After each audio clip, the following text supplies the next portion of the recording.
I think that now it's the moment to see a wrap-up of what happened in the 3 co-creation workshops.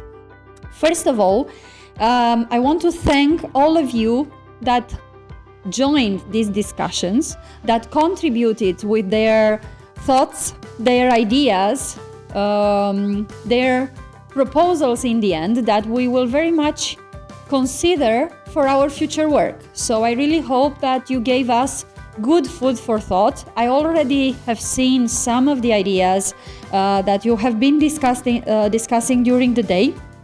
So I think that we will have good takeaways from these co-creation workshops. Please let me read it because they are very specific, just like we want it to be. And I want first of all to thank our organizers team, meaning our national hubs that have supported the implementation of the co-creation workshop.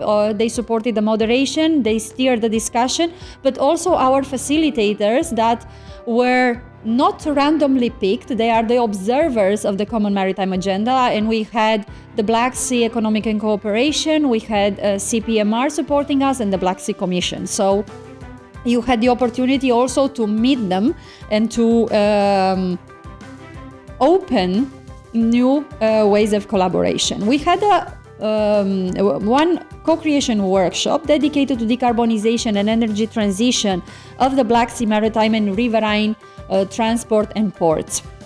This is a challenging topic all over Europe, but I think in the Black Sea some nice ideas emerged.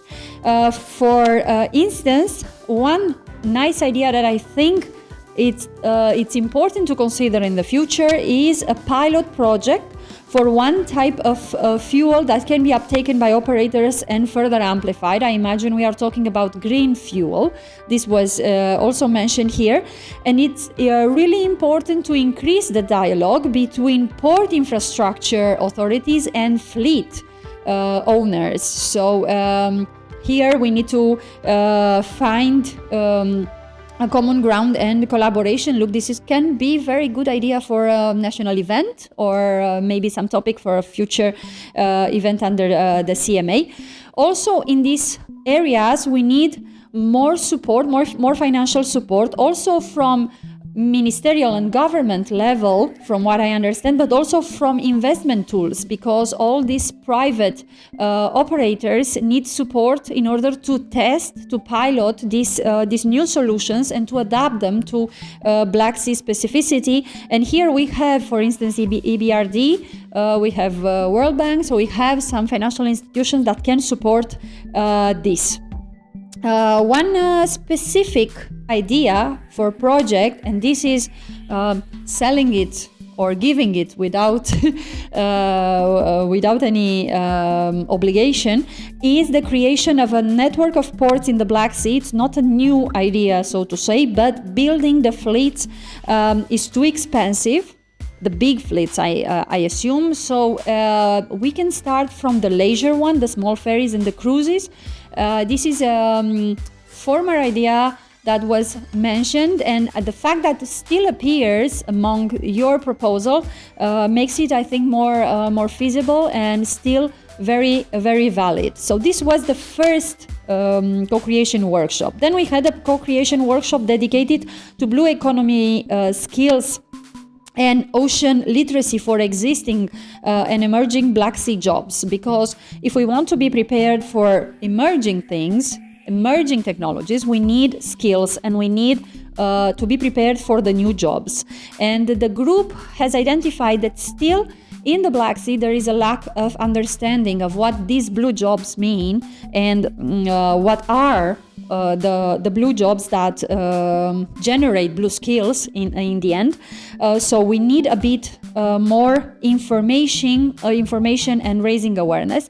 In the same time, we need a bit more of information on market opportunities, so to understand how we can prepare for these blue skills, to have in mind the brain drain, that it's quite specific for the Black Sea countries, and to raise interest for topics like maritime activities, but also biotech, for instance, renewable energy, energy transition, water pollution mitigation. So all these new topics also at EU level and worldwide, but also very important for the Black Sea. And the skills vary from technological skills, very engineering preparation needing, but also the technological transfer skills between other areas and other regions in Europe or worldwide.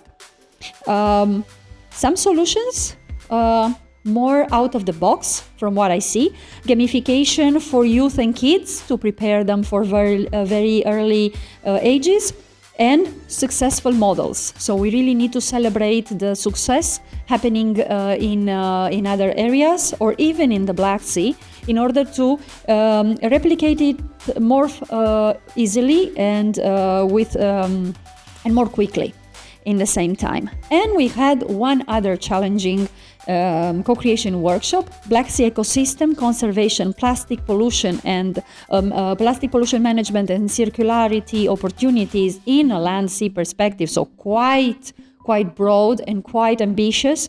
So here I have a lot of results and many good ideas. Well, it's connected to healthy marine and coastal ecosystem that appears to be the goal of the Common Maritime Agenda that most of you resonate with. So here, in the near term, it's important to exchange, to learn and deploy existing solutions. So there is a basis already here, there is knowledge, there is experience. It's not important to reinvent the wheel, no one wants this. So it's important to use emerging opportunities already validated in other areas and to replicate it in the Black Sea Basin country. For instance, we have artificial intelligence, we have nanotech. Yes, it's important to build capacity in this new field and areas. Also, I see here an old desire and ambition in the region, harmonization of monitoring efforts. I think, this will always be a bit. An improvement of data availability addressing newly emerging and cross-cutting issues. So we have discussed in the panels about 2 projects that are providing open data, but apparently you need more than that. Also specifically for climate change, invasive species, and innovative ideas, spatial data systems, DNA tracing, satellite images, remote sensing, artificial intelligence in decision making. This is, I see here, blue skills. So this is highly connected with the other group that we have. Also, it's important to harmonize approaches and coordinate data policy in cross-border. And also to have a harmonized approach at the Black Sea regional level. Also to be able to use, I think in cross-border way, drones, satellite, internet technology. This is, if in the Black Sea, complicated, but not impossible, I'm pretty sure. But also we need like more soft skill support, like public awareness and ocean literacy. In the end, harmonization of monitoring approaches comes again with applied different realms like artificial intelligence, DNA, GIS, nanotechnology, standardized data for conservation and mitigation towards spatial planning. So we see a lot of spatial planning that I think is supported also by some of the projects presenting in the poster exhibitions, if I may make a connection. And of course, to reduce conflicts with the human uses, well, this is quite challenging considering the situation in the Black Sea. And with this, I tried to make a round resume of everything that happened in 1 hour and a half. And if I multiply by 3, this is quite a long time. But nevertheless, we have your flip chart full with the ideas. So the ideas in detail. And we will include this in the report that we will be preparing for the conference.